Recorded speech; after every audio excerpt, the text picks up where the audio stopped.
जय हिंद दोस्तों, विनस्टार अकेडमी पे आप सभी का स्वागत है। दोस्तों बात करेंगे इस वीडियो में हम जो उत्तर प्रदेश में यूपी ट्रिपल एससी के तहत जूनियर असिस्टेंट बाबू की भर्ती कराई जाती है, उसमें आपका सैलरी क्या होता है। और बहुत ही महत्वपूर्ण वीडियो होने वाला है। यदि आपने 5512 का एग्ज़ाम दिया है, आगे 3284 पोस्ट का एग्ज़ाम देने वाले हैं, तो आप सभी के लिए एक मोटिवेशन का कार्य करेगा, आपका हौसला बढ़ाएगा। आप वीडियो को पूरा देखिएगा, तनिक भी स्किप नहीं करिएगा। महत्वपूर्ण वीडियो है आप सभी के लिए। हम जो लेटेस्ट सैलरी चल रही है 2025 में उसको बात करेंगे कि आपको इन हैंड और ग्रॉस सैलरी क्या मिलने वाली है, और जो आपका 8 पे लागू होने वाला है, कमीशन लागू होने वाला है सैलरी वाला, उसमें आपको सैलरी क्या मिलने वाली है, तो सारी चर्चा करेंगे। आप चैनल पर नए हैं तो चैनल को ज़रूर सब्सक्राइब कर लीजिए। हमारे चैनल पर गवर्नमेंट जॉब से जुड़ी बिल्कुल ऑथेंटिक अपडेट आपको दी जाती है। चलिए दोस्तों, आपका समय न लेते हुए बात करते हैं आपके जो जूनियर असिस्टेंट में सैलरी मिलती है उसको लेकर। जो 1262 बच्चे ज्वाइन किए हैं वो उनको भी क्या सैलरी मिलने वाली है, और पहली सैलरी क्या होती है, और विभाग में अंतर सैलरी क्या होती है, सारी चीज़ें एक एक करके जानते हैं।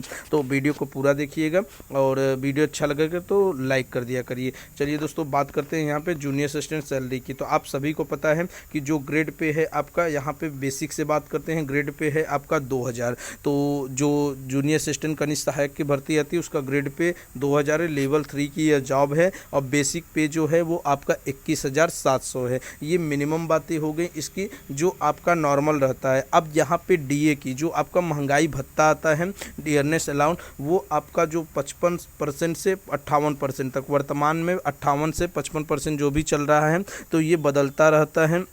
सरकार नई नई घोषणा करती रहती है, कभी 55 कभी 58, तो ये बढ़ता रहता है हमेशा। तो इस पे जो है आपका यहाँ मैंने लिख दिया है 55 से 58%। ये आपका जो लेटेस्ट चल रहा है उस समय, तो वर्तमान में आप पता लगा लीजिएगा, शायद 58% आपके यहाँ पे चल रहे हैं। ये आपका ट्रैवलिंग अलाउंस है, जो आपका या परिवहन विभाग परिवहन के लिए मिलता है। तो इस पर अभी मैंने प्रश्न चिन्ह लगाया है, क्योंकि इसमें अलग अलग जो विभाग होते हैं उस पर अलग अलग यहाँ पे मिलते हैं। तो मैं आगे इसके लिए बात करता हूँ। एचआरए की बात करें, जो आपको यहाँ पे घर के लिए मिलता है, होम रेंट अलाउंस वाला, तो यहाँ पे भी 2400 लिखा है मैंने। लेकिन इसमें क्या है कि जो आपकी सैलरी होती है, इसमें जो एचआरए होता है वो 3 प्रकार से मिलता है। 2400 से नीचे भी मिलता है, 2400 से ऊपर मिलता है। जैसे मान लीजिए आप किसी महानगर वगैरह में आपका जॉब लगा है, लखनऊ वगैरह कानपुर वगैरह में लग गया है, तो वहाँ पे आपका एचआरए थोड़ा इससे ज़्यादा रहेगा, 2800 से 3000 तक रहेगा। और मान लीजिए किसी ग्रामीण क्षेत्र वगैरह में या आपका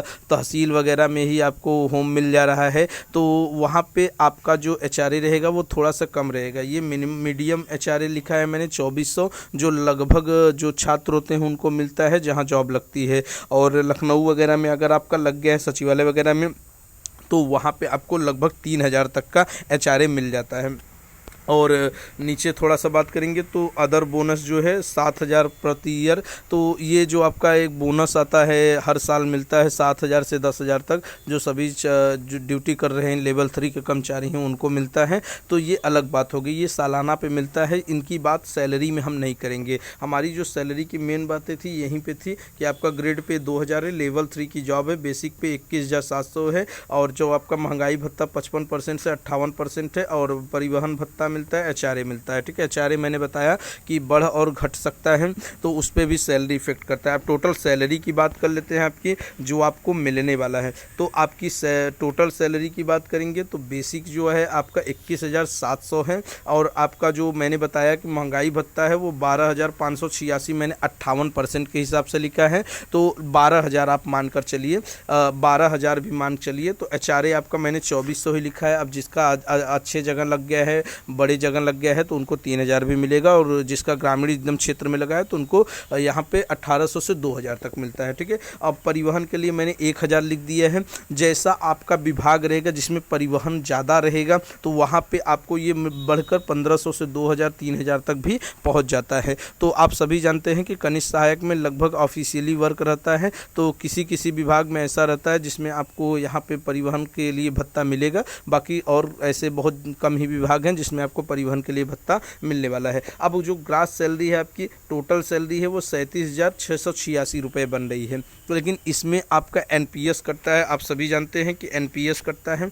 तो एनपीएस जो कटने के बाद होगा वो आपकी इन हैंड सैलरी जो होगी वो लगभग 34,000 मिलने वाली है। इन हैंड सैलरी जो है वो आपकी 34,000 मिलने वाली है। 34,000 सैलरी जो आपको मिलने वाली है और 34,000 सैलरी आपके इन हैंड मिलने वाली है।